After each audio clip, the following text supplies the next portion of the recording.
Breaking news. Breaking news. Breaking news. Cameroun. Concertation à Douala entre la CNPS, le patronat et les syndicats. Les objectifs étant les créances arriérées des cotisations sociales et des dettes à venir suite à la situation de riposte du gouvernement camerounais face à la pandémie de la Covid-19. Merci de rester sur CNN. Breaking news. Breaking news. La capitale économique camerounaise Douala a abrité le jeudi 17 septembre 2020, pendant plusieurs heures d'horloge, la cérémonie initiée par la CNPS pour concertation avec les organisations sociales, à savoir patronat et syndicats. Au nombre de 19 mesures du gouvernement camerounais visant à amortir le choc subi par les ménages et les entreprises suite aux restrictions liées à la lutte contre la Covid-19, nombre d'entre elles ont conduit au relèvement des prestations sociales, à l'exemple des pensions vieillesse, évaluées à 15 milliards de francs CFA, et au report de 15 milliards de francs CFA d'encaissement des cotisations sociales pour la période mai-juillet 2020, avec en prime non négligeable l'alourdissement des arriérés des cotisations sociales des employeurs. Le représentant des syndicats introduit par le maître des cérémonies a été le premier à prendre la parole. Nous sommes face à deux obligations croisées et incontournables. D'un côté, il y a l'obligation faite aux employeurs de s'immatriculer à la CNPS, de déclarer à bonne date les salaires et de payer les cotisations assises sur ces salaires dans les montants intégraux prévus.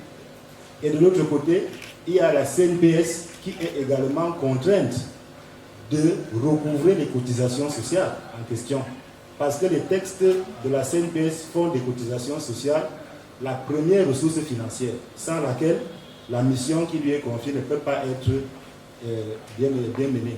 Donc voilà les deux obligations croisées qui vont faire l'objet de ces discussions, de ces échanges que nous espérons fructueux. Alors, indépendamment des thématiques des approches que les experts vont aborder, pour essayer d'en discuter, il y aura ce cadre légal que nous devrons vraiment tous avoir à l'esprit. C'est-à-dire que les textes ont prévu une sorte de procédure qui va du plus simple au plus complexe. Le plus simple relève de l'obligation qui est faite à l'employeur de s'acquitter de ses obligations. Il doit payer, et s'il n'a pas déclaré et payé dans les délais, il y a des poursuites qui sont engagées. Il y a des procédures de recouvrement qui ne font pas l'objet de contestation parce qu'elles relèvent du spontané. Le système étant contributif et déclaratif, l'employeur est tenu lui-même de se présenter à la CNPS et d'accomplir ses devoirs. Du moment où il ne le fait pas, systématiquement, la relance qu'il subit est déjà consécutive de poursuites parce qu'il y aura une mise en demeure qui sera assortie de pénalités. Et pour celle-là, il n'y aura pas de contestation. La dette est née. Maintenant, vous avez la deuxième étape que M. le directeur général a bien voulu souligner, celle qui est aussi très importante, qui concerne le recouvrement suite à contrôle, où la CNPS se rend en entreprise ou sur pièce lorsqu'elle est en interne et qu'elle exploite la documentation qu'elle reçoit et effectue des contrôles qui l'amènent à constater que les employeurs ne sont pas en règle. En ce moment, il y a un redressement de cotisation sociale qui est fait avec toutes les conséquences de droit, les majorations et pénalités de retard et tout le reste. C'est les dettes les plus importantes. Certes, elles peuvent faire l'objet de contentieux, mais c'est une dette qui est certaine, liquide et exigible. Et il faut la recouvrer. Enfin, il y a l'étape du recouvrement forcé. Et à ce moment, on a des procédures vraiment de désordre. On peut avoir des recouvrements non judiciaires, où, comme M. le directeur général l'a rappelé, les employeurs proposent plusieurs solutions pour payer leurs dettes de cotisation sociale. Mais le cas le plus extrême, c'est le cas des poursuites judiciaires. Elles peuvent être pénales, comme elles peuvent être de droit commun au WADA notamment. Mais il est vraiment important aussi de savoir que le statut d'établissement public de la CNPS fait que les cotisations sociales sont des données publiques. Et donc, il y a l'article 184 du Code pénal qui peut s'appliquer à l'encontre d'un employeur qui retient par devers lui des cotisations sociales qui sont censées être reversées à la CNPS. Et en ce moment, en fonction des montants, ça peut être des tribunaux ordinaires, criminels comme le tribunal de grande instance ou le tribunal criminel spécial. en fonction des montants. S'en est suivi la présentation du groupe patronal au Cameroun, le JICAM, par Madame Laure Joumessi Kemonier et Monsieur Proté Ayangma pour le groupe ECAM. Les TPE et PME face au défi de la régularisation de la dette sociale. Tel est l'intitulé du thème qui m'a été confié ce matin. Alors, les éléments de contexte. Le deuxième recensement général des entreprises opéré par l'Institut national de la statistique dénombre 209 482 entreprises, dont 79,2% de TPE, 19,3% de PME, 1,3% de moyennes entreprises et 0,2% des grandes entreprises en 2019. Malgré leur grand nombre, les PME et les TPE ne représentent que 36% du PIB et en termes d'emploi, les TPE et PME représenteraient à elles seules 50% d'emplois. Selon un document de la BAD sur l'environnement de l'investissement privé au Cameroun. Ce poids que représentent les TPE en termes d'emploi serait normalement une aubaine pour la CNPS, car les entreprises ont l'obligation de déclarer leurs employés auprès de ces dernières. Le directeur général de la CNPS a ensuite fait face aux questions et y a apporté les réponses à chacune. La question maintenant que je voudrais poser, monsieur le directeur général, en tant qu'entreprise d'État, vous êtes sans ignorer que la plupart des responsables sont généralement des fonctionnaires. Et on peut y avoir des fonctionnaires en détachement. Lorsque la CNPS revient dans l'entreprise, et on vous dit, vous devez immatriculer même des fonctionnaires en détachement. Nous cherchons le test réglementaire depuis 3 ans.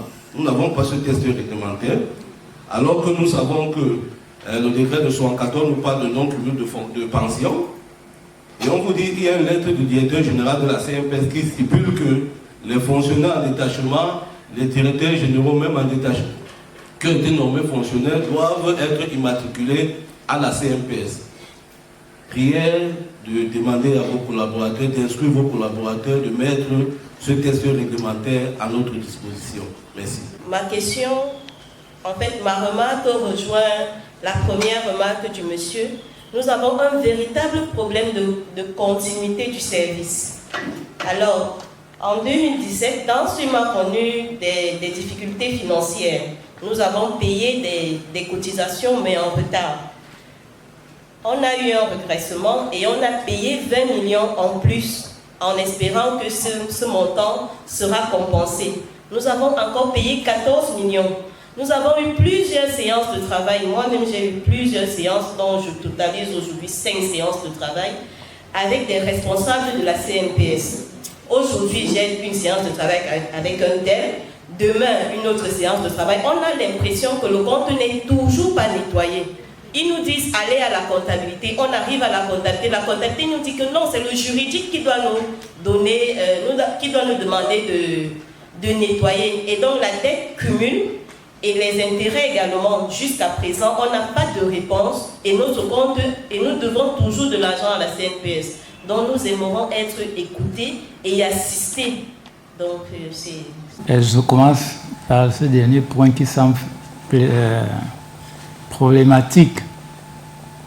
Alors moi, je vous retourne une question. Si un fonctionnaire a un accident du travail dans votre entreprise, qui paye?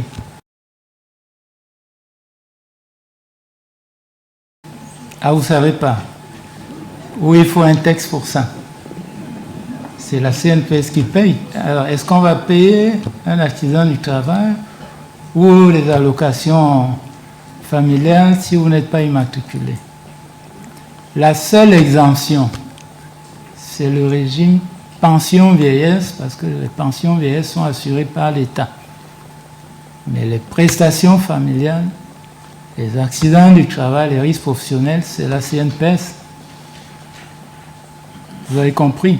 Je crois avoir vu déjà des échanges épistolaires de downstream un peu doux, amer. Bon. Mais je crois que le directeur technique qui est à côté là traite ce dossier, je crois, et qu'il y aura une solution pratique. Il y aura une solution. Je ne sais pas laquelle, je n'ai pas vu le fond du dossier, il faut les éléments, mais je crois qu'il a demandé les éléments au centre concerné. Mais, je répète, dès qu'il y a un conflit, une contestation, n'hésitez pas à saisir soit le directeur technique, soit le directeur général lui-même. Et vous aurez forcément la solution dans les jours qui suivent. Forcément. Le thème 2, introduit par le directeur technique de la CNPS, M. Saibou Bagoura, ainsi que les interventions pour le JICAM de M. Alain Blaise Batongué, la présentation d'une centrale syndicale par M. Édouard Balomoc et ainsi boucler la deuxième séance de questions-réponses. Alors, nous voulons payer, mais il faudrait qu'on nous permette de payer. C'est-à-dire, le directeur général a dit nous sommes Bantou. Nous sommes effectivement les Bantous. Même dans nos tontines, nous protégeons nos membres en difficulté, qui étaient de bonne foi et qui sont devenus en difficulté et ne peuvent plus payer. Et comment on va les protéger? C'est qu'il faut qu'on nous permette de payer. Il y a un fameux document que nous appelons APS. J'ai souvent critiqué ce document. Vous êtes endetté, mais on écrit sur ce document, vous êtes à jour. Parce qu'on veut vous permettre d'aller faire les appels d'offres pour faire la trésorerie et payer tout le monde, y compris les cotisations. Il faudrait que nous, en sortant de cette phase, nous on sait qu'il y a des entreprises en difficulté qui n'ont plus accès à ce document-là. Mais on leur demande de payer. Donc dans nos sociétés, je n'ai pas ce document-là.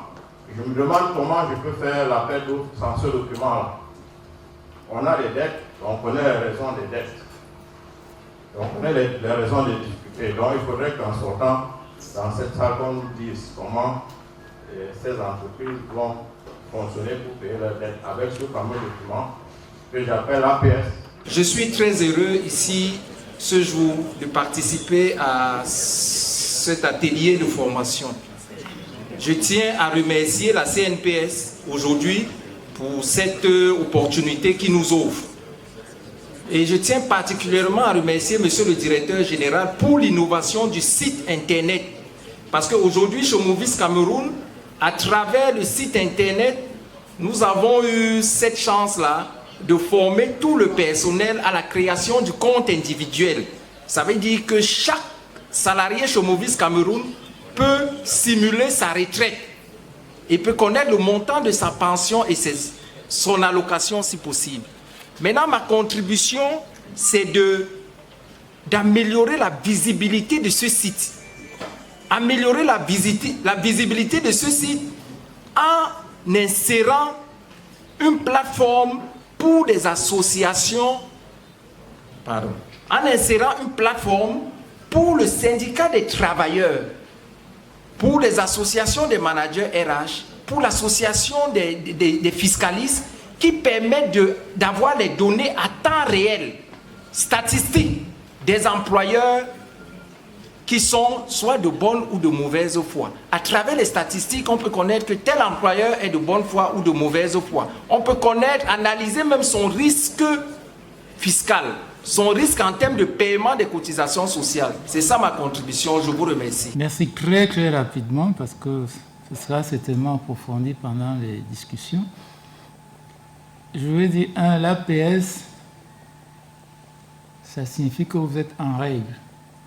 Si vous n'êtes pas en règle, vous ne pouvez pas avoir d'APS. Mais pour nous, dans l'aménagement des conditions de recevabilité ou de délivrance de ces APS, nous avons introduit la notion de moratoire de réchelonnement. Ça signifie que soit vous avez payé effectivement, soit vous bénéficiez d'un réchelonnement. Mais vous ne pouvez pas, là aussi, vous nous demandez de nous écarter de la loi, de dire que vous êtes endetté, mais qu'on dise que vous n'êtes pas endetté. Ce n'est pas possible. Ce n'est pas notre rôle. Notre rôle, c'est de dire vous êtes endetté ou vous n'êtes pas endetté. Mais On vous donne la possibilité d'avoir cet APS si vous avez un réchelonnement qu'il suffit de demander et de justifier. Nous vous l'accordons, c'est tout. Mais si vous restez sans demander un réchelonnement, sans payer, ça veut dire que vous êtes de mauvaise foi. C'est la définition d'un employeur de mauvaise foi. C'est-à-dire ne veut pas payer, mais veut bénéficier de l'APS. Vous comprenez que nous ne pourrons pas. Nous vous aménageons des conditions, c'est-à-dire vous dites, on n'est pas payé par l'État, on a des problèmes. Accordez-nous un moratoire, un réchelonnement sur quelques mois, quelques années. Pendant ce temps, je négocie avec l'État pour être payé. Ça, nous vous l'accordons. Ne nous demandez pas d'attester que vous avez payé alors que ce n'est pas fait. Ça me donne aussi l'occasion de préciser que je ne peux pas faire de compensation sur les créances de l'État si l'État n'est pas d'accord. Moi, je suis d'accord a priori, mais il faut aussi, c'est tripartite, il faut que les trois parties soient d'accord. Vous êtes d'accord, je suis d'accord, maintenant, il faut que l'État soit d'accord, sinon ça pose un problème. C'est vrai que c'est une créance sur l'État. Une créance sur l'État, ça ne se gère pas comme une créance sur un privé. Il faut que l'État soit d'accord. Actuellement, nous avons engagé des démarches pour que cela soit possible. Mais je ne peux pas vous garantir ni que ça va aboutir nécessairement, ni que je peux déjà anticiper le résultat. Mais c'est une piste que nous avons déjà retenue. D'ailleurs, nous avons nous-mêmes saisi les hautes instances à cette fin. C'est alors que 4 ateliers se sont constitués, à savoir 2 par thème. Après 1 heure d'horloge d'âpres travaux en atelier et leur restitution, le directeur général de la CNPS, M. Alain-Olivier Mekulu-Vondo Akame, a apporté des observations et la validation. Dans la discussion précédente, je crois qu'on a validé, on a donné des explications qu'il faut. Mais nous ferons tenir un rapport général dans tous les cas. En résumé de cette rencontre, on notera entre autres que ce report salutaire vient néanmoins davantage alourdir les arriérés de cotisations sociales des employeurs à hauteur de 197,8 milliards de francs CFA au 31 décembre 2020.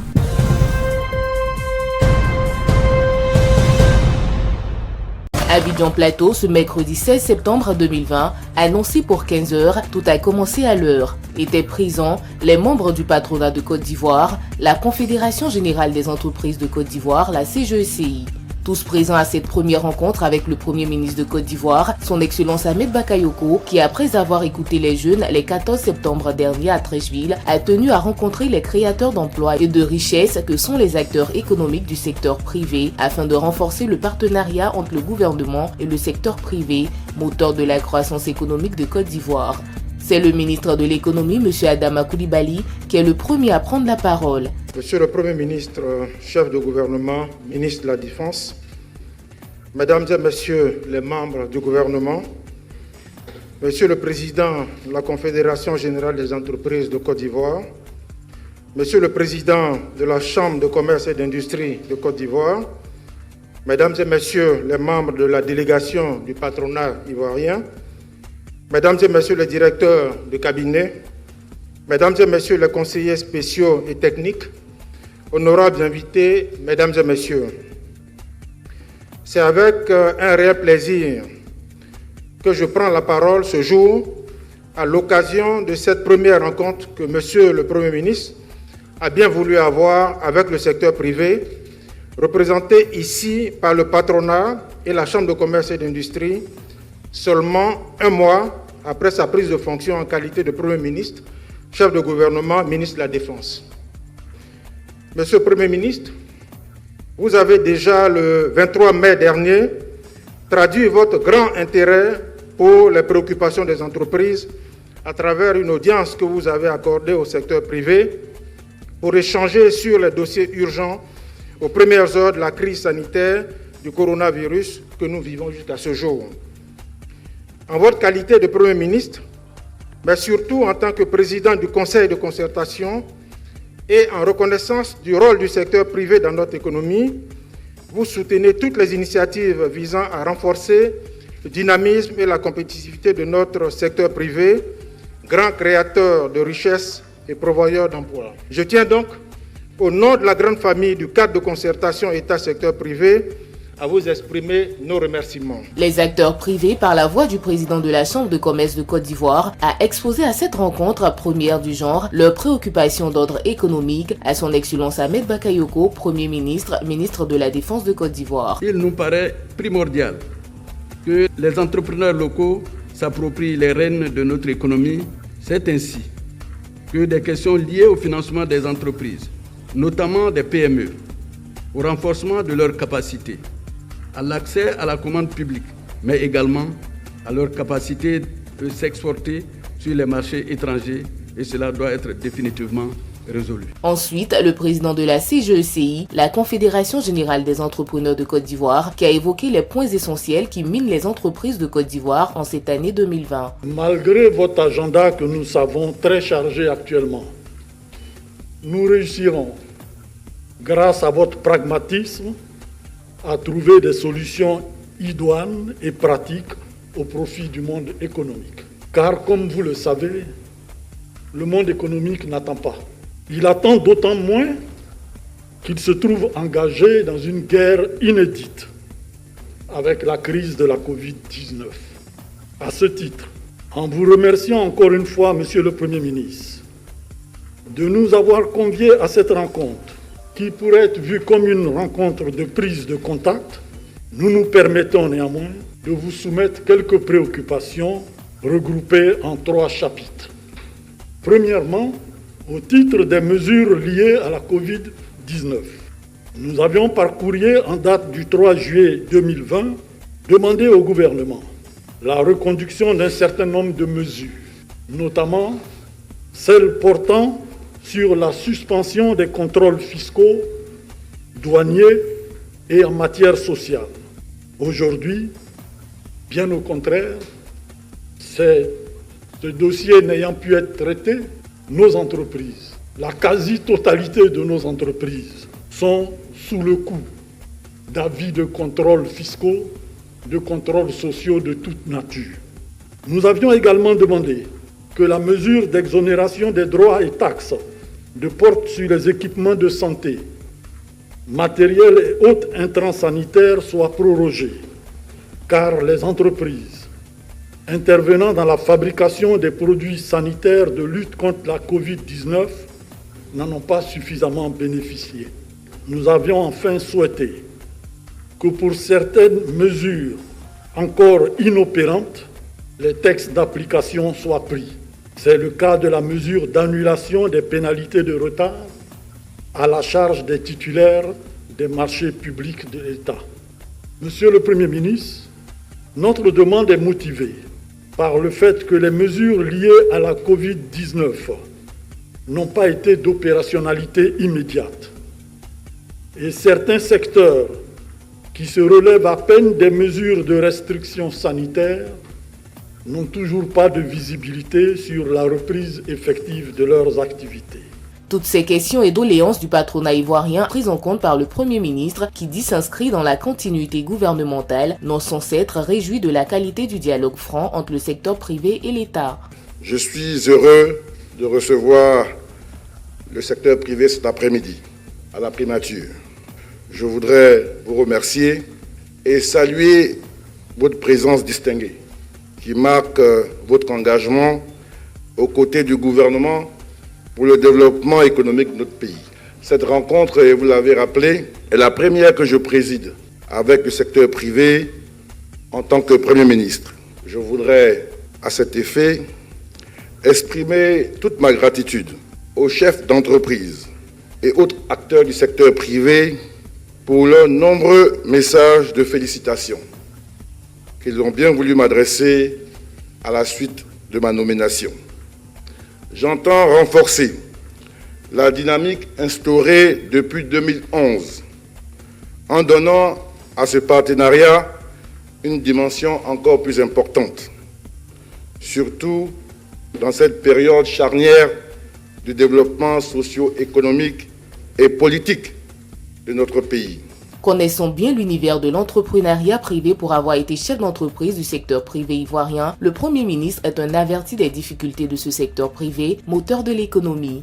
Comme vous l'avez indiqué, j'ai commencé ma carrière professionnelle dans le secteur privé. Ce n'était pas une très grosse entreprise, mais je peux vous assurer que je connais très bien vos préoccupations, vos contraintes et vos attentes, car les ayant vécues moi-même. Je m'engage à être disponible et à créer une relation dynamique et franche où on se dit les choses avec clarté et précision, comme vous venez de le faire. Le président de la République, son Excellence M. Alassane Ouattara, a fait du secteur privé le socle des importants progrès réalisés depuis 2011 sur les plans macroéconomiques et sectoriels. Par des grands dossiers qui sont déjà signés. Dans le pipe, on a un matelas de croissance jusqu'en 2023 de 5 à 6%. Déjà. Et je vais m'engager à renforcer ce partenariat. C'est vrai, je veux que ce soit dynamique, je veux que cet échange soit constant. Je serai fidèle à cette image de se dire les choses avec clarté. Si je pense que vous avez raison, on dira que vous avez raison. L'État n'a pas intérêt à chercher à plus s'enrichir que des raisons ou à favoriser des poches de malgouvernance qui pénalisent des secteurs clés. Au sujet de l'impact négatif de la Covid-19 sur les économies mondiales, la Côte d'Ivoire n'y a pas échappé et là encore, le Premier ministre a rassuré le patronat malgré la résilience de l'économie ivoirienne. Notre économie a fait preuve d'une résilience exceptionnelle. Elle ne connaîtra pas de récession cette année, contrairement à de nombreux pays, dont des pays des plus industrialisés au monde. La croissance a été récemment, par nos services, révisée à 1,8%, peut-être même 2%, contre une prévision initialement arrêtée à 7,3%, prévue avant le Covid.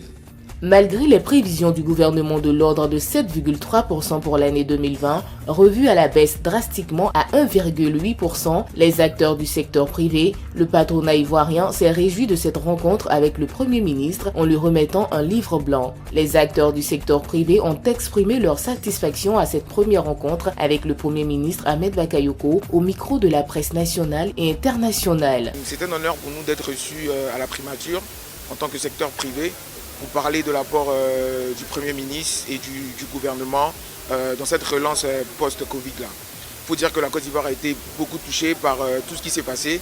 Il y a eu pas mal de politiques qui ont été mises en place, mais il reste encore beaucoup à faire pour permettre cette résilience-là des entreprises. Donc nous pensons que c'était un bon premier pas qui a été engagé par le Premier ministre, chef du gouvernement et ministre de la Défense, M. Ahmed Bakayoko. Et nous pensons que par la suite, ce genre de rencontres-là peuvent nous emmener à la longue à trouver des solutions idoines qui vont permettre de répondre efficacement aux problèmes des entreprises du secteur privé. Surtout trouver les moyens pour travailler sur cette résilience-là des entreprises, pour ne pas qu'à long terme, on puisse être touché par des faiblesses causées par une pandémie comme la Covid-19. Une telle rencontre avec le secteur privé, ça nous rassure. On espère bien qu'aussi on trouvera des solutions à nos différents problèmes très tôt. Comme lui-même il a dit 2 semaines. Donc nous allons rester à l'écoute. Pour une première rencontre rapidement après la nomination de son Excellence Monsieur le Premier ministre, il a pu nous rassurer, comme on s'y attendait d'ailleurs, à un renforcement du dialogue entre le gouvernement et le secteur privé par son entremise, et il nous a donné quelques signes forts de la qualité de ce dialogue en avant-première. Je pense qu'on peut être rassuré, les difficultés que nous connaissons aujourd'hui sont connues de Monsieur le Premier ministre et des autres membres du gouvernement, et nous serons amenés dans les prochaines semaines à en discuter de façon constructive, de manière à régler nos problèmes.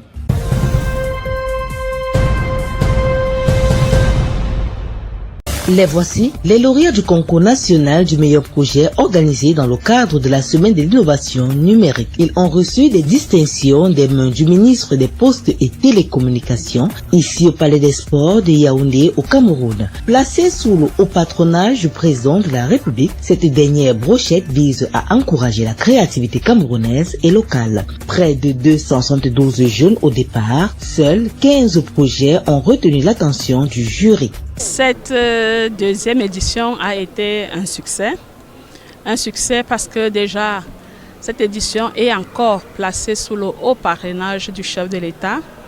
Le prix spécial du chef de l'État a été attribué Et il y a eu un engouement de 250 projets. À l'édition de l'année dernière, nous étions à près de 500. Le jury de cette année, un peu plus professionnel, a eu du pain sur la planche. Presque tous les projets se valaient. Et nous croyons que cette année, la formation qui a été accordée aux 15 présélectionnés et à tous les autres jeunes intéressés par les TIC a été appréciée. Il n'y a qu'à voir le nombre de points de contact à Facebook, à Twitter. Et dans les 10 régions, nous avons permis même aux jeunes qui n'ont pas de téléphone portable d'aller dans les centres régionaux de Campost pour suivre les conférences grand public. Lancée du 24 au 28 août, cette deuxième édition est placée sous le thème « La jeunesse camerounaise face au défi de l'innovation numérique en contexte de crise sanitaire ». La sélection des projets répondait à l'une des 7 thématiques applicatives du concours : santé, éducation, robotique, cybersécurité et l'agriculture. La plateforme parle d'une plateforme web qui traduit, mais nous avons des options électroniques aussi, des gadgets et tout cela. Donc nous remercions déjà le chef de l'État et Madame la ministre de nous avoir fait confiance. C'est un capital de base. C'est un fonds de roulement qu'on ne va pas dépenser n'importe comment, mais qu'on va utiliser à bon escient. Le chef du projet est venu d'une expérience que j'ai vécue personnellement. Mes parents, mis à part leur travail d'enseignant, pratiquent l'agriculture, et c'est à grande échelle. Et à plusieurs reprises dans nos plantations, on a eu à arriver au champ, on se rend compte que lorsque nous n'étions pas là, les animaux sont attaqués à nos cultures. Cette phase s'est terminée sous des meilleurs auspices pour certaines équipes. Les directeurs des grandes écoles de formation présents n'ont pas manqué de saluer l'initiative du chef de l'État. On voit bien que c'est une deuxième édition qui est réussie.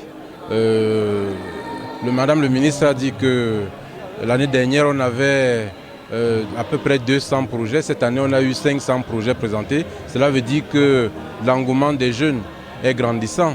Et ce qui marque aussi, ce qui est aussi un signe de crédibilité de cet événement.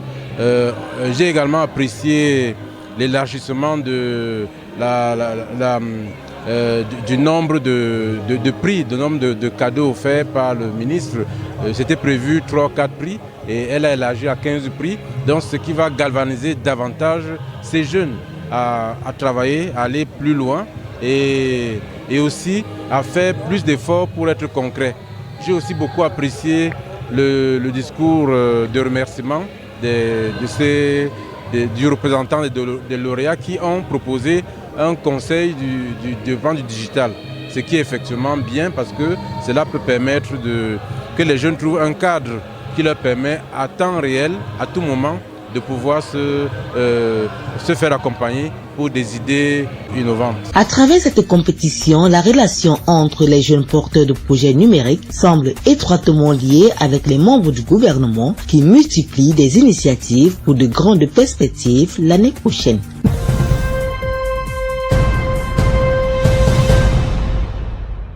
Le peuple Zima, par ses pas de danse pour certains, des prières et témoignages pour d'autres, que les Zima Kotoko ont exprimé pour leur attachement au chef de l'État, son Excellence Alassane Ouattara, ce samedi 19 septembre 2020. Notre communauté, malgré le départ de certains cadres, demeure reconnaissante.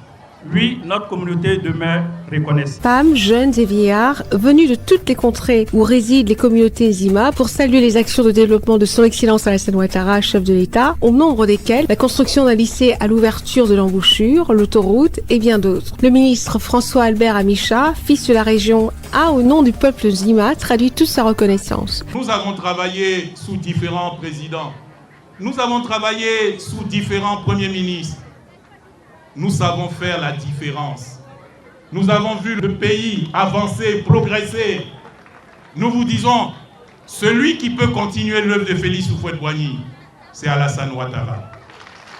Pour lui, le porte-étendard en Côte d'Ivoire est bel et bien son Excellence Alassane Ouattara, le président du conseil régional du Sud Comoé, le ministre Eugène Aka Awele, la patarie d'éloges sur la transformation subie par la région du Sud Comoé. Il suffit de jeter un coup d'œil, un regard sur notre région. En 5 ans, si je parle de 2015, la région a été entièrement transformée. Ce que nous cherchions depuis des années 60, c'est avec l'arrivée du président Alassane Ouattara que nous avons accès à certaines infrastructures. Pour le ministre de la Santé de Côte d'Ivoire, M.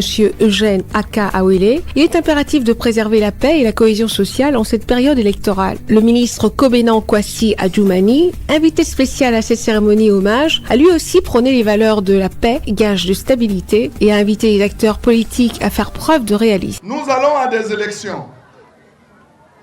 La liste des candidats, on la connaît plus. Mais qu'est-ce qu'on demande? Sortir pour voter pour son candidat. Nous autres, nous avons décidé d'avoir pour candidat Alassane Ouattara. Les autres ont leur candidat. On va sur le terrain des élections, on s'affronte, le meilleur gagne.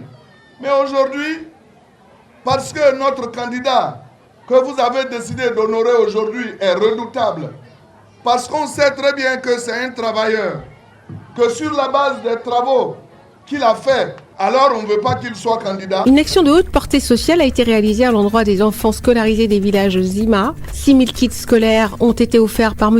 Ibrahim Bagassa, parrain de la cérémonie. Une tournée nationale conduite par le ministre François Albert Amicha sillonnera toute Zima de Côte d'Ivoire afin de leur expliquer les actions de développement posées par le chef de l'État, son Excellence Alassane Ouattara, et obtenir leur adhésion.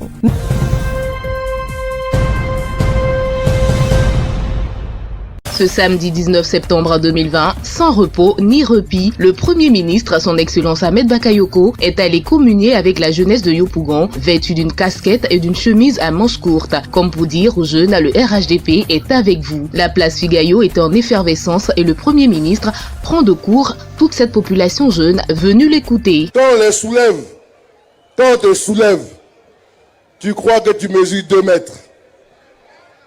Quand on te soulève, tu crois que tu mesures 2 mètres. Mais quand on te dépose, tu réalises que tu ne mesures pas 2 mètres.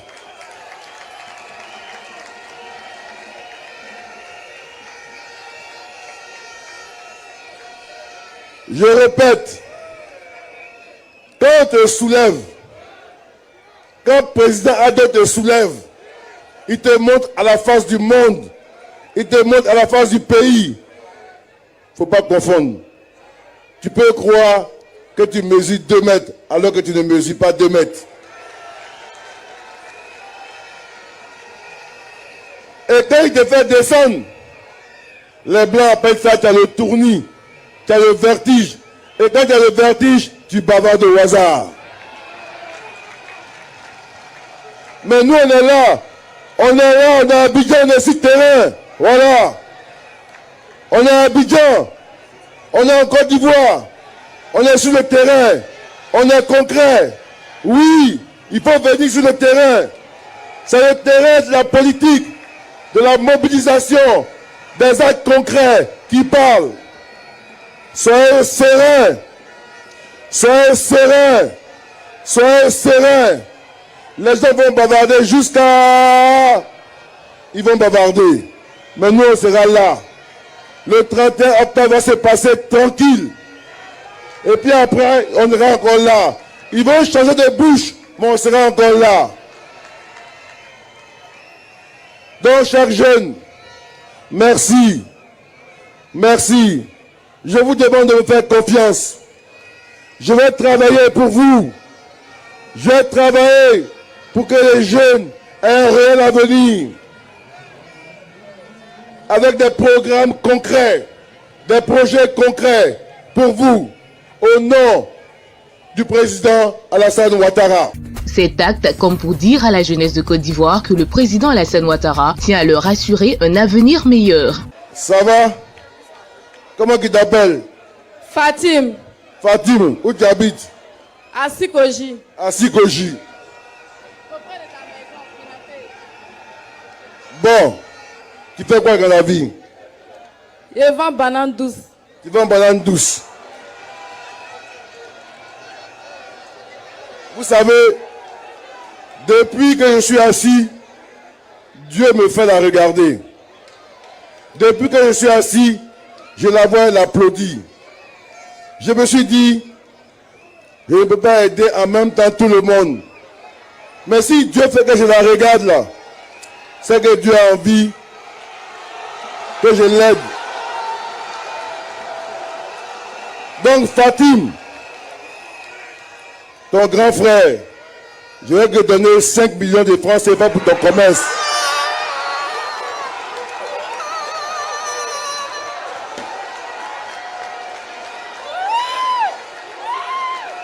Voilà, c'est un congrès. On aime les gens. C'est la route du bonheur. Viens, petit. Viens, venir.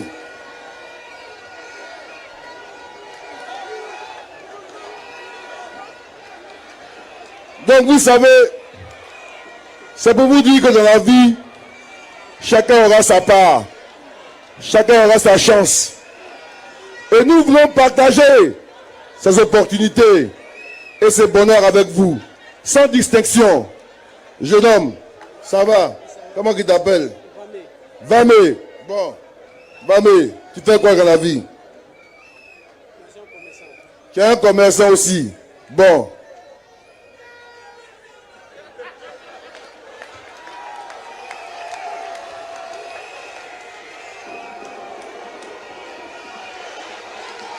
Bon, Vamé, ton grand frère, le Premier ministre, au nom du président Ado, va te donner aussi 5 millions. Vous savez,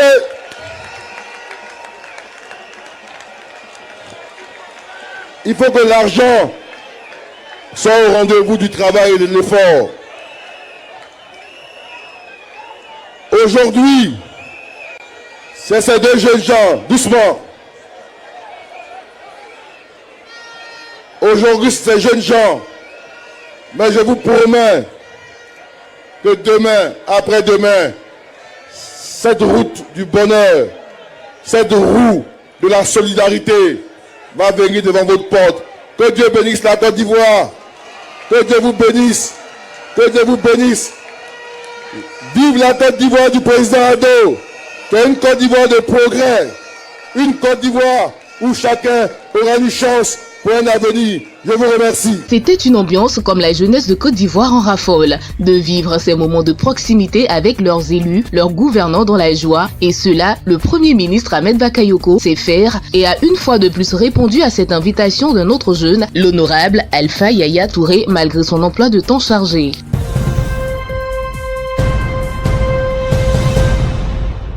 Situé à environ 12 km dans la capitale Yaoundé au Cameroun, sur la route de Soie dans le département de la Mefo Afamba, le maire de la ville Luc Messi Atangana a effectué une visite sur ce nouveau site de décharge d'ordures. Je crois que c'est la partie nord-ouest de la ville de Yaoundé, en passant par Yaoundé 7.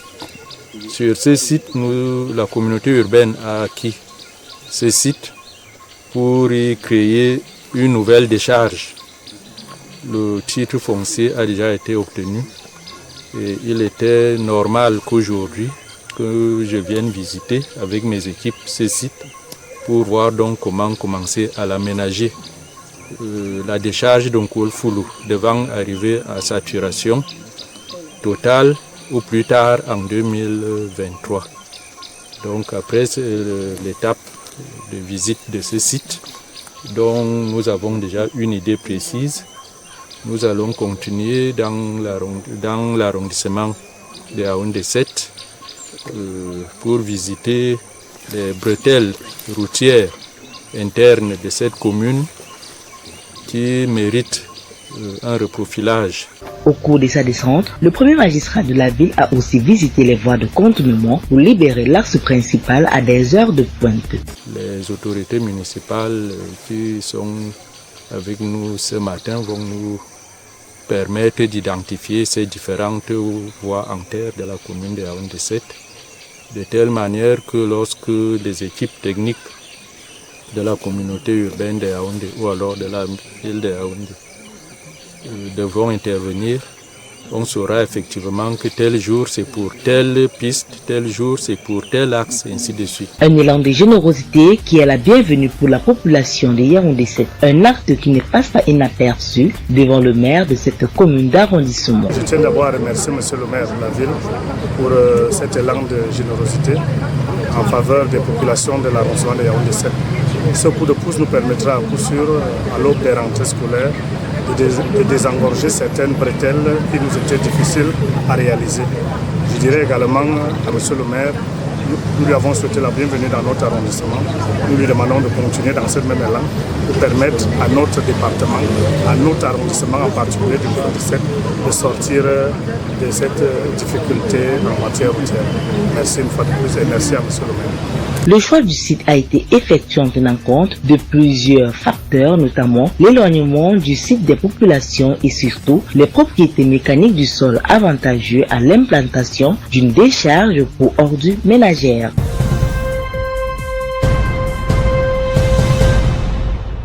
L'auditorium du siège de l'église protestante baptiste, œuvre et mission internationale de la commune de Yopougon, a accueilli plus de 1000 pasteurs issus des églises protestantes évangéliques de Côte d'Ivoire pour une rencontre de prière pour la cohésion et les autorités du pays. Nous déclarons paix sur les élections, nous déclarons paix sur la Côte d'Ivoire, et victoire dans le nom de Jésus.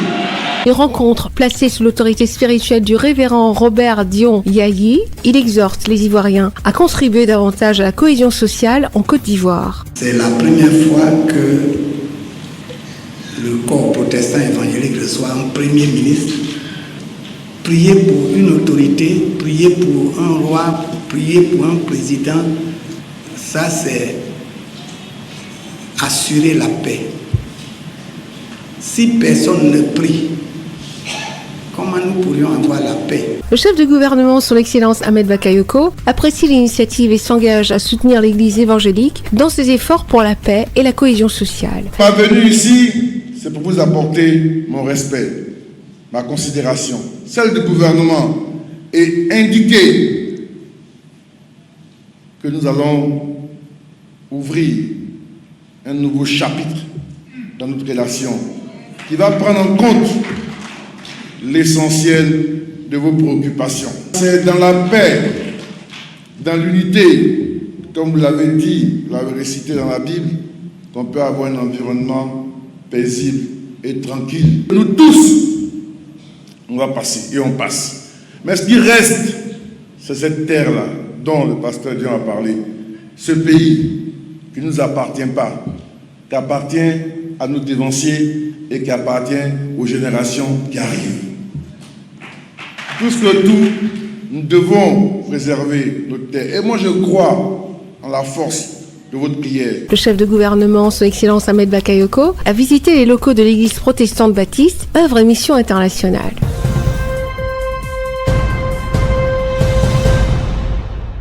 L'enseignement privé au Cameroun est un maillon incontournable et essentiel dans la mise en œuvre du système éducatif des enfants. Vous savez, c'est une place qui peut être entrevue sous deux angles.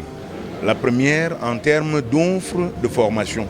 Et en termes d'offres de formation, l'enseignement privé de base prend environ un peu plus d'1 million d'enfants en charge en termes d'éducation aujourd'hui. Et donc, de ce point de vue, on se rend bien compte que c'est un partenaire de l'État et que l'État ne peut pas prendre seul en charge l'éducation de nos enfants aujourd'hui.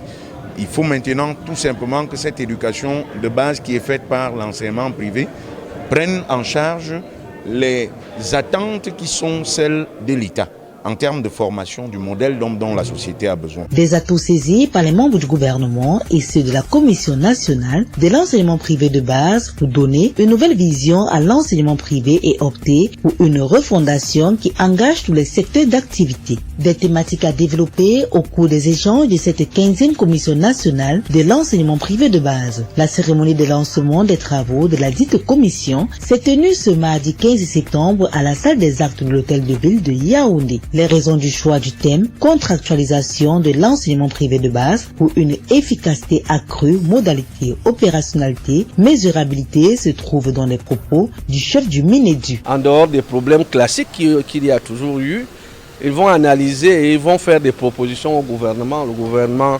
analysera dans une responsabilité qui est la sienne, c'est-à-dire éduquer tous les citoyens du Cameroun, ces propositions pour voir ce qui peut être fait à courte échéance et ce qui peut être projeté à long terme. Les ambitions confèrent à ce cadre d'échange le caractère d'un nouveau départ et des objectifs spécifiques. À l'issue des travaux qui se tiendront sur 2 jours, du 14 au 15 septembre, le patron de l'éducation de base attend des résultats à pouvoir fructifier leur partenariat. L'État s'était donné pour mission de refonder l'enseignement privé de base à travers les rapports que le secteur public entretient avec.